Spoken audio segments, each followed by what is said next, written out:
In this video, I'm going to go over this portable little case here that goes for a multimeter and a clamp meter. If you're like me and you know you do a little bit of electrical work here and there and you need a good case, this is something I recommend. And this is what it came in. And it's from the company GW Cases. I think who that is. Let me show you the outside of the case.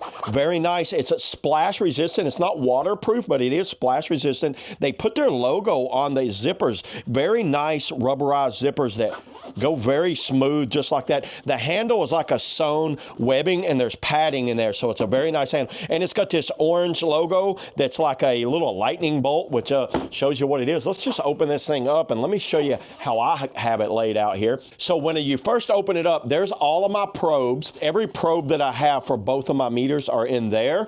Now I put a wire stripper in here and a wire cutter that goes in right there, a soldering iron, which we always need that. That's a handy item to have. And then open it up even further. Check out how I did this. So my multimeter goes right here.